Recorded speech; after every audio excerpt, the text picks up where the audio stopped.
So,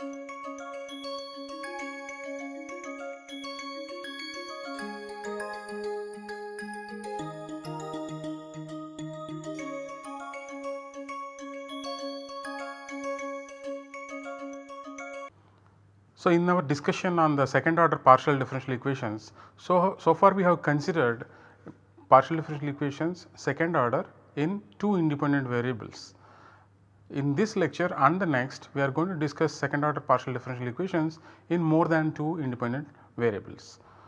The first concept that we are going to discuss is what is called characteristic surfaces. This is a generalization of characteristic curves that we have seen in the discussion of second order equations in two independent variables.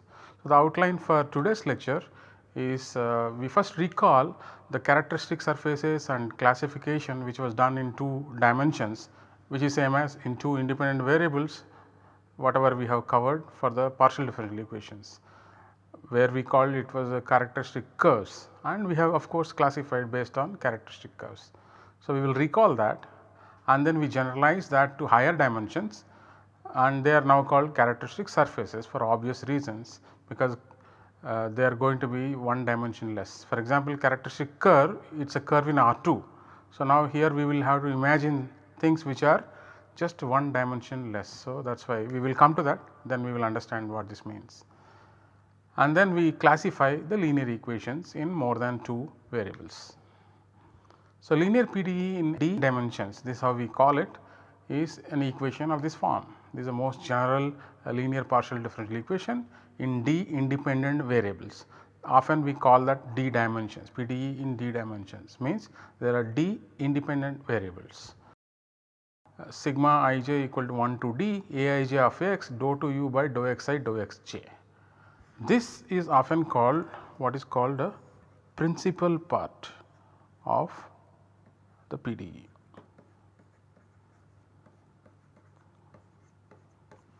Principal part of the PDE. So, it is that part of the PDE where the highest order derivatives appear. The highest order derivative appears with power 1, coefficients may depend on x, u and first order derivatives, does not matter. So, this is what is called principal part. In the context of this d dimensional linear equation, the principal part is precisely this, because this is where the second order partial derivatives of u appear.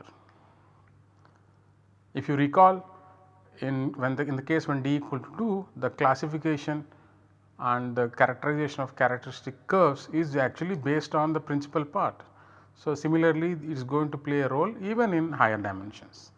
That is why I have introduced the word formally, that what is the principal part of a linear partial differential equation. It is that part where the highest order partial derivatives appear. And some people call this one as lower order terms sometimes, because it involves derivatives of u not of second order, but of orders less than 2, that is 1 or no derivative. Okay, we have to place some assumptions on the coefficients, without which we can't do the theory. So, we are going to assume that aij, bi, cd, of course, they are functions of x defined on a domain, that is x belongs to some domain in Rd. We also assume that these are continuous functions for simplicity.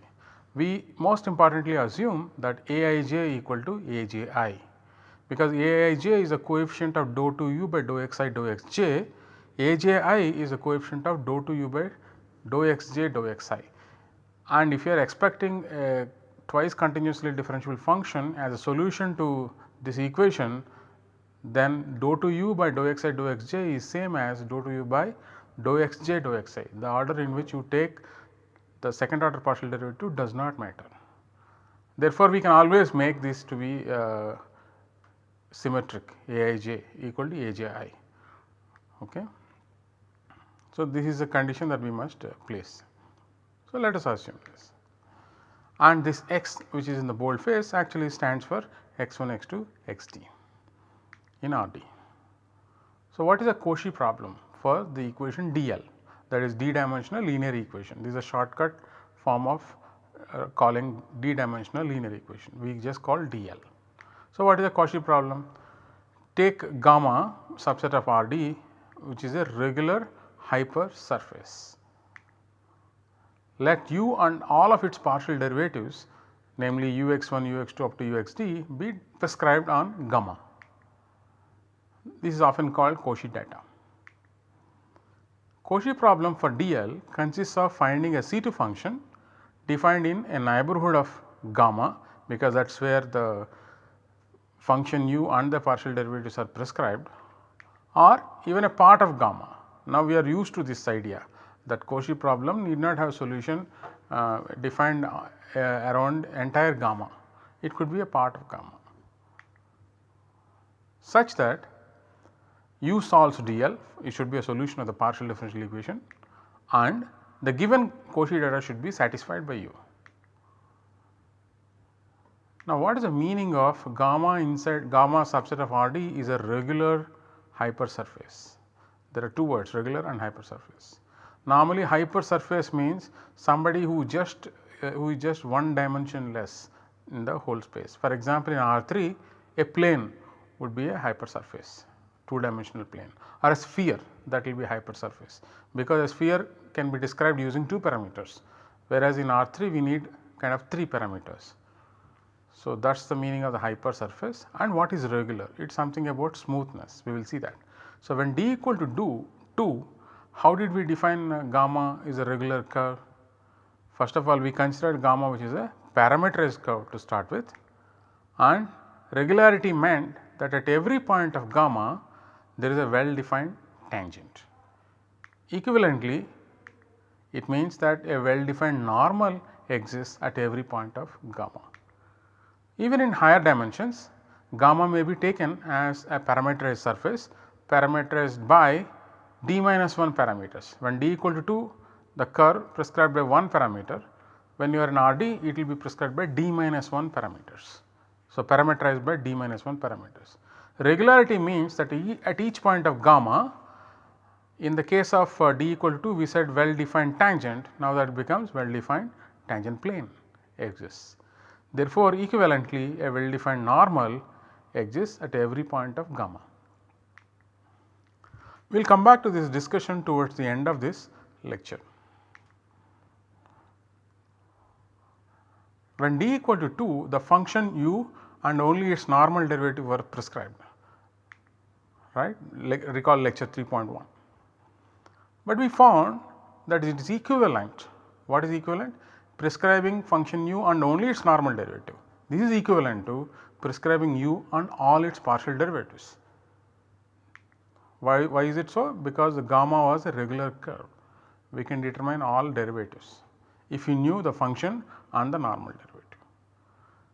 So, even in higher dimensions one may prescribe the function u and its normal derivative on gamma, it can be done.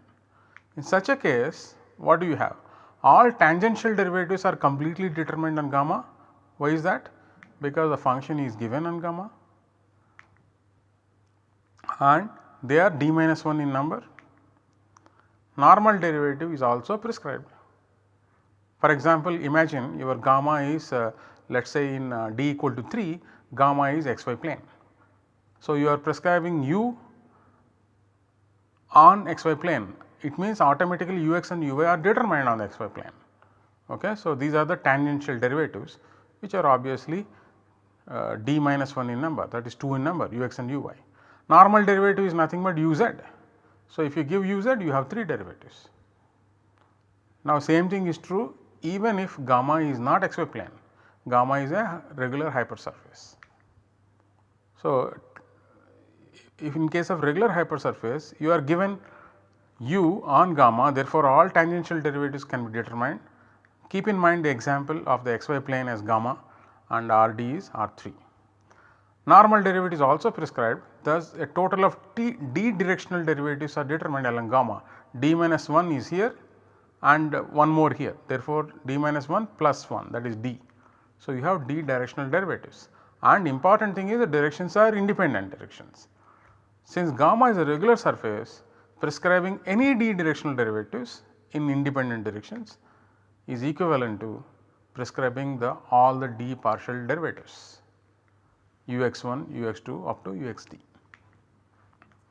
So, let us review characteristic surfaces and classification as was done in the case of 2 independent variables. So, let us recall from lecture 3.1, we had a linear system when we are trying to compute the second order derivatives from the PDE and the Cauchy data alone. So, this is the system. Okay. F and G was the parameterization of the gamma. Gamma is Fs x equal to Fs, y equal to Gs. So, we are trying to determine the second order derivatives, then it satisfies a linear system of linear equations, non-homogeneous. Determinant of this matrix was what is called delta of S. This is the determinant. If you expand this determinant, you get this formula. We did this in lecture 3.1. Now, if delta S equal to 0, then what are the implications? What will happen? So, in other words, you have a system, let us call this A x equal to B. Okay. So, we have a system A x equal to B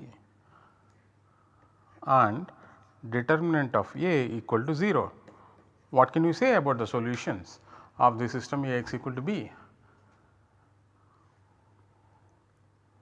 What we can say is there will be B for which there is no solution, there will be for which there will be solution, but the moment you have one solution you have infinitely many solutions.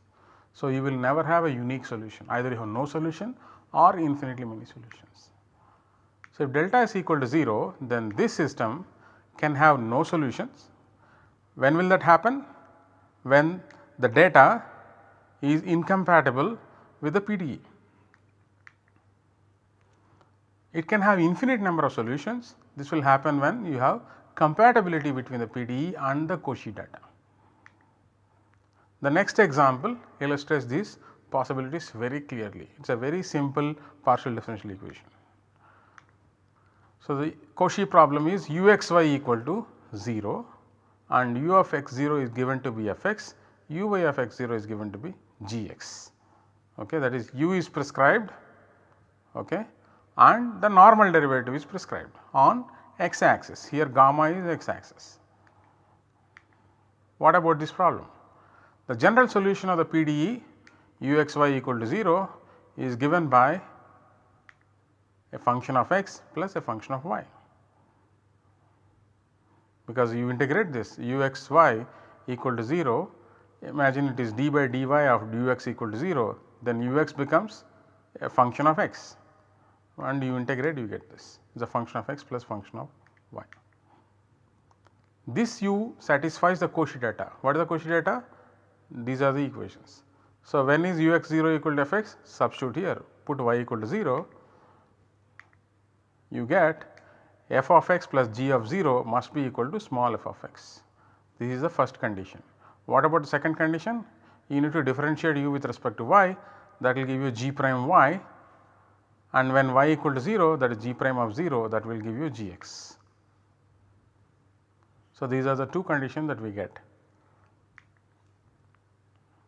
So, if these equations hold, then the function g must be constant, because g prime 0 is a number, that means g is a number. If g is not a constant function, then the Cauchy problem does not have a solution, that is very clear from this. This is not satisfied. If g is a constant function, then Cauchy problem admits infinitely many solutions. Okay. Just convince yourself, it is a very simple to show that you can have infinitely many solutions. Proving this assertion is left as an exercise for you, very simple. Now, observe that the Cauchy data is prescribed on the line y equal to 0, that is the x axis, which is a characteristic for the given PDE. Let us check that.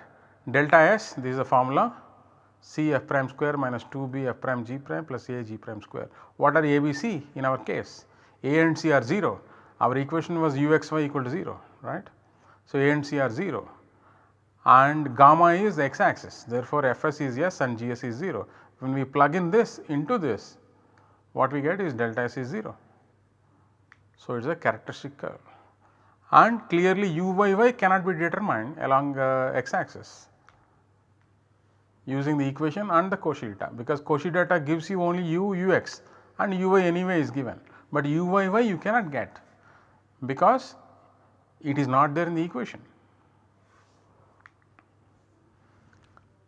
So, now we are ready to define what are characteristic surfaces in higher dimensions. So, the preceding discussion inspires us in generalizing the notion of a characteristic curve to the context of PDEs in more than 2 independent variables. So, let us define the notion of characteristic surfaces. What is that? A hypersurface in RD is said to be a characteristic surface for a second order linear PDE if at every point of gamma, there exists at least one second order partial derivative of a function u which satisfies the PDE, and that cannot be uniquely determined, from the PDE and the Cauchy data, that is from the PDE and the values of u and all its partial derivatives along gamma. From this knowledge of u and all its partial derivatives on gamma, you cannot determine at least one second order partial derivative. Uniquely determined, okay, cannot be uniquely determined, means either you have too many values or no values, that is no solutions or infinitely many solutions. If you recall, that is what is true, right, with in 2 dimensions.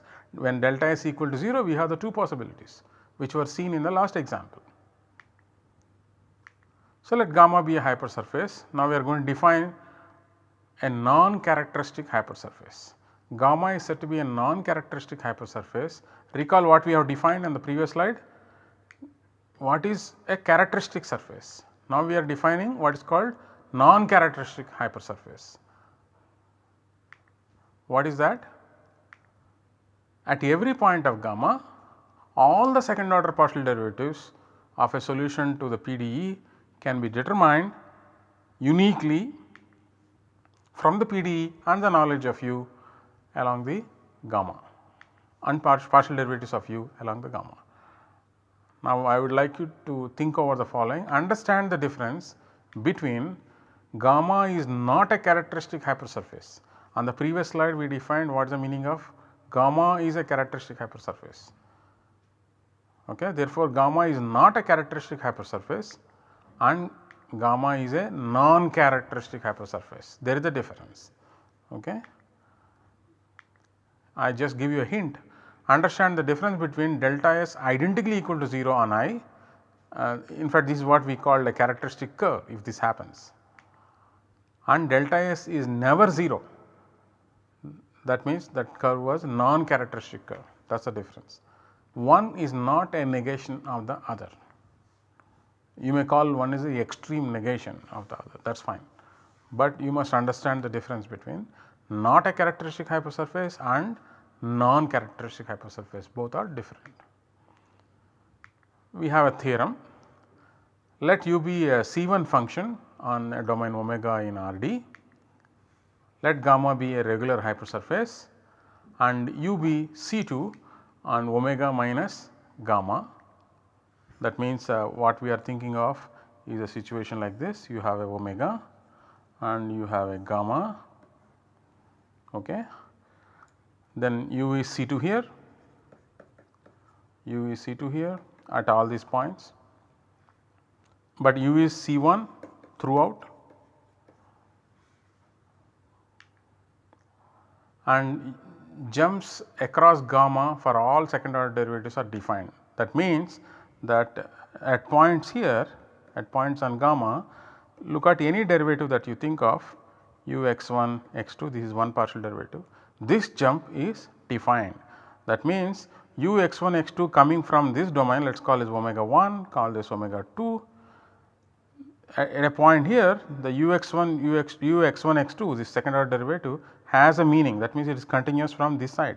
So, that means in other words, u restricted to omega 1 is actually continuous function of up to closure. So, that the values of second order partial derivatives make sense on gamma. Similarly, u restricted to omega 2 is C of omega 2 bar, not C, in fact C2. Okay. because C we already assumed u is C1, there is no need of writing C of omega 1 bar or omega 2 bar. What we want actually is about second order derivatives have values at points of gamma coming from the right hand side or left hand side. I have written picture in R2, that is why I am using the word right hand side, left hand side. Okay. So, in other words, what I am assuming is that this hypersurface gamma cuts omega into two parts. One part you call it omega 1, another part you call omega 2.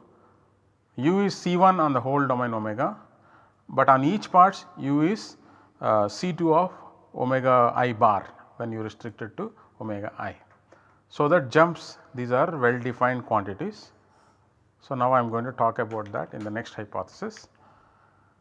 Assume that at each point of gamma some second order partial derivative has a non-zero jump,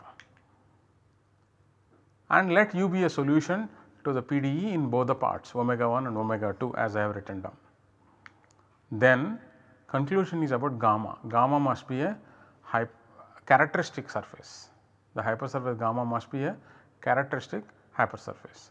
Sometimes I am calling characteristic surface, sometimes I am calling characteristic hypersurface, does not matter, because anyway gamma is a hypersurface to start with.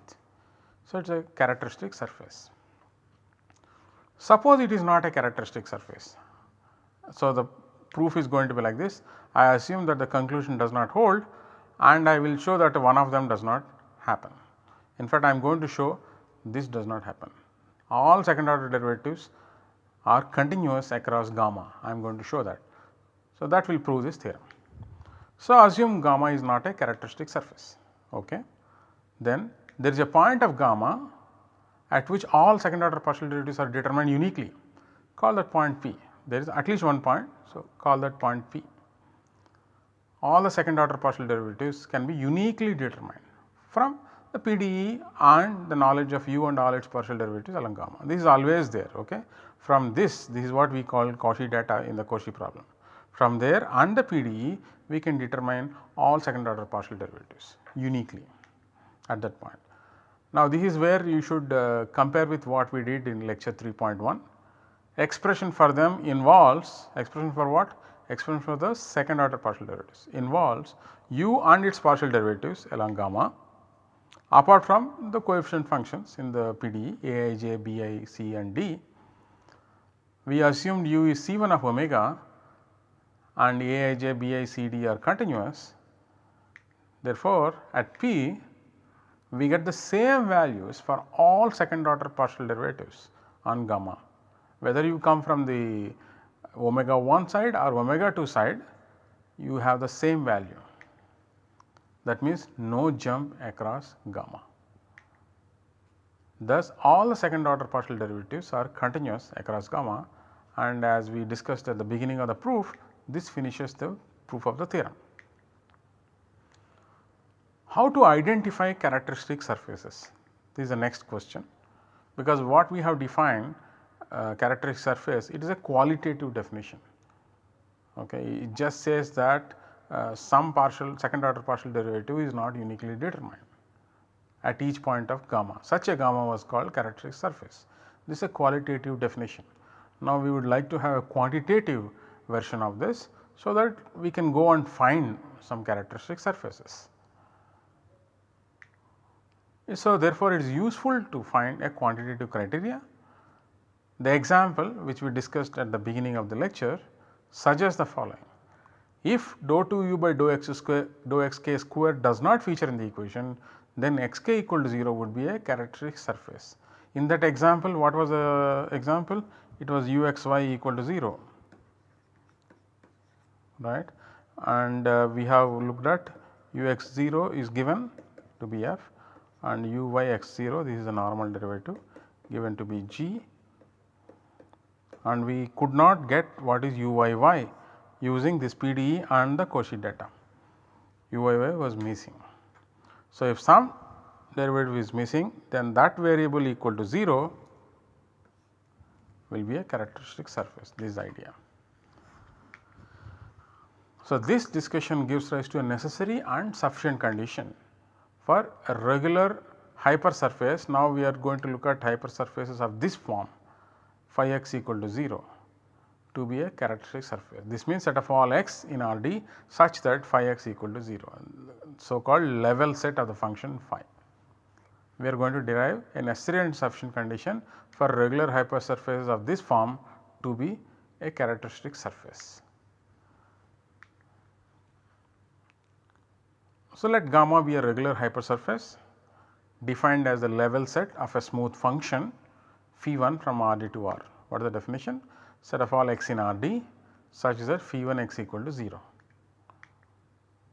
and such that gradient of phi 1 is not 0 for each x in gamma. So, this actually tells you that there is a clearly defined normal at every point of gamma. So, this is the regularity hypothesis for the hypersurface. Then the following statements are equivalent. What are those?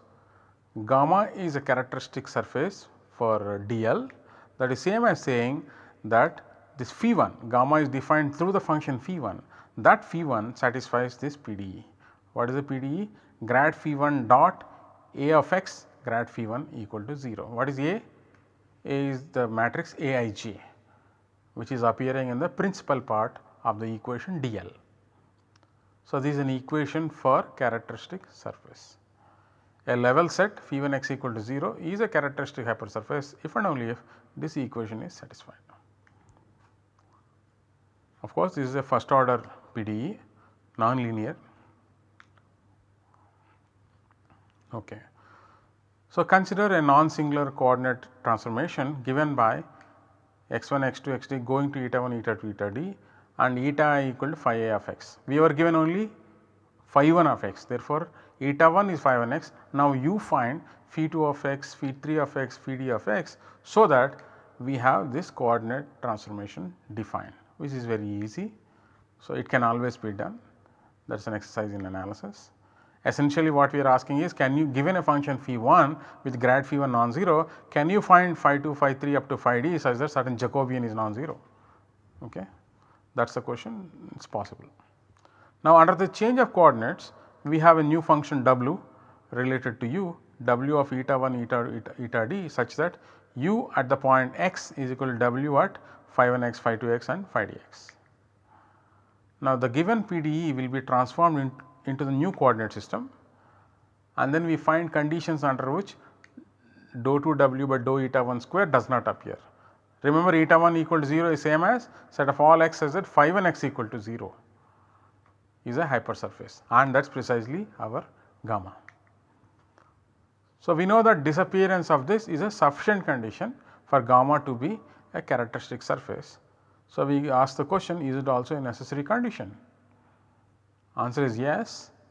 When Cauchy data is prescribed on gamma, which in the new coordinate system is eta 1 equal to 0, we will not be able to determine this derivative dou 2 w by dou eta 1 square from the PDE and the Cauchy data. As a consequence, one of the second order partial derivatives dou 2 u by dou xi dou xj cannot be determined along gamma uniquely. Okay. Why? Because there should be some connection between this derivative and these derivatives. Imagine you can find out all of them, then can I write this as a combination of that? Think about this, think about chain rule. Okay. So, since dou 2 w by dou eta 1 square will arise only from the principal part of the given PDE, namely this part, when you change your DL equation into the new coordinate system, this one dou 2 w by dou eta 1 square, which is a second order derivative, it comes only through these terms. Therefore, you will find principal part how this transforms into the new coordinate system. This gives rise to this, where each Aij is this expression. So, go back to lecture 3.3 I think, where we have done this change of coordinates. Okay. Thus, the analytic characterization of a characteristic surface gamma is obtained by setting the coefficient of dou 2 w by dou eta 1 square to 0. That means, this equal to 0. The above equation is nothing but what we want, because this is grad phi 1 dot A grad phi 1 equal to 0. Please ignore this number 26, this refers to the equation grad phi 1 dot A grad phi 1 equal to 0. Okay, the previous lemma asserts that a hypersurface phi 1 is equal to 0 is a characteristic surface if the equation grad phi 1 dot A grad phi 1 is 0 is satisfied. We are interested in knowing whether the equation has any characteristic surfaces. A partial answer is provided by the previous lemma. It also tells that characteristic surface exists when the equation does not feature the second order derivative with respect to one of the independent variables. If the missing variable is xk, that is dou 2u by dou x square is missing, then xk equal to 0 is a characteristic surface. Let us look at an example which is wave equation. So, we will try to determine characteristic surfaces for wave equation. So, let gamma be a regular hypersurface defined as the level set of a smooth function phi. Now, we have to be careful that wave equation we have x comma t. So, therefore, x in R d and t in R. So, we write this. So, gamma is phi of x t equal to 0 and gradient should be non-zero. Here gradient is not with respect to x and t. Just to clear any confusion, we write this gradient of x comma t of phi x t is non-zero for each x t in gamma. When will this gamma be a characteristic surface for wave equation? Answer: the function phi must satisfy this equation grad x t phi dot A grad x t phi equal to 0. And what is A? A is a diagonal matrix minus c square minus c square minus c square, in the end 1. So, this is like u t t equal to c square u x 1 x 1 plus c square into u x 2 x 2 and so on up to c square u x d x d. So, these are d in number, this is 1. So, this is a d plus 1 by d plus 1 diagonal matrix. So, this equation grad phi dot A grad phi reduces to this equation. This we can write because this is the Euclidean norm is nothing but this whole thing phi x 1 square plus phi x 2 square plus phi x d square is precisely norm grad x phi square, Euclidean norm. So, this equation is exactly this. Now, I can get rid of the squares and I get this equation phi t equal to plus or minus c norm grad x phi. Recall from lecture 3.2 that when one of the independent variables is time, which is true in the wave equation, we will be interested in they are the curves of the form t equal to psi of x. Now, here we will be interested in surfaces t equal to psi of x. So, we are not interested in arbitrary phi of x t equal to 0, but we are interested in t equal to psi of x. We explained the reason why so, okay, because this is going to give the location of the discontinuity. That is what discussed in lecture 3.2. Please go back there and understand again. So, in other words, we are interested in the level sets of functions of this type t minus psi x. How the equation changes? This equation for a hypersurface to be a characteristic surface will now in terms of psi becomes this norm grad x psi equal to 1 by c. So, when d is equal to 1, this equation is simply this equation. Okay. Now, we can factorize them like this phi t square plus c square phi x square minus c square phi x square, it is there. Then you have phi t c phi x minus c phi x phi t, which gets cancelled. So, this is exactly same as this factorization. So, two important families of solutions, they are the characteristic lines x minus c t equal to constant and x plus c t equal to constant. They come through solutions of these two equations phi t minus c phi x equal to 0 and phi t plus c phi x equal to 0. So, now we are going to classify linear equations in more than two variables based on characteristic surfaces.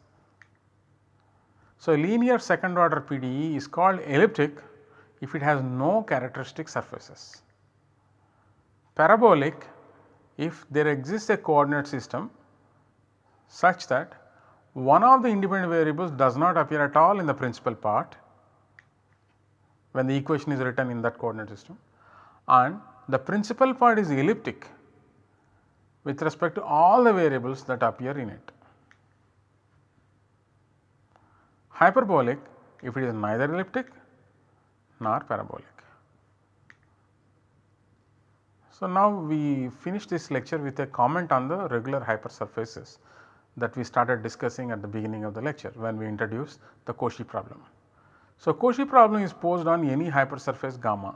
We did not even define what it is meant, right. We went with the understanding of what we know in 2 dimensions. It is a curve, tangent is defined at every point of gamma, like that.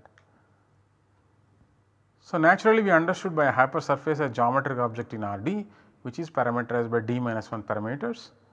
This is correct, but we need to add regularity assumptions as was done in 2 dimensions. In our analysis we assumed that gamma is a level set. So, when we looked at the theorem and the lemma, we assumed it is a level set of a smooth function with the gradient being non-zero. Now, is every regular hypersurface defined like this with d minus 1 parametric hypersurface, is it a level set? Because we are not, if it is not so, we are not proved a theorem for a general hypersurface. So, are we missing something by analyzing only maybe possibly a special case? So, regular surfaces may be defined in many different but locally equivalent ways. Okay. There is no need to worry whether what we did is fine or not, do not worry due to the equivalence. For equivalent notions of regular surface, there is a wonderful treatment in this book by Wistermatt and Kolk, Multidimensional Real Analysis Part 2 Integration. They have 2 books on multidimensional real analysis. Part 1 is differentiation, part 2 is integration. Of course, if you want to study the part 2, they often refer to part 1 also. Very beautifully written books. Now, let us look at some examples. This equation uxx plus uyy plus uzz is of elliptic type. Since there are no associated characteristic surfaces, how do I say it is elliptic? I have to ask whether there are characteristic surfaces. If there are none, it is elliptic. There are none. Why? Okay, let us look at the equation to be satisfied by a hypersurface to be a characteristic surface. So, assume this gamma given by a level set be a regular surface. Gamma is a characteristic surface if and only if phi 1 satisfies this equation, grad phi 1 dot grad phi 1, because the A is identity here. The matrix A that you get out of this equation is identity, because only uxx, uyy and uzz appear, no mixed partial derivatives appear. So, off diagonal terms are 0 in the matrix A and diagonal terms are 1. So, you have this, but what is this? This is mod grad phi 1 square equal to 0. So, this will be satisfied if and only if grad phi 1 is 0, but we are assuming the set gamma is a regular hypersurface, that means grad phi 1 is never 0. So, this tells us that there are no characteristic surfaces.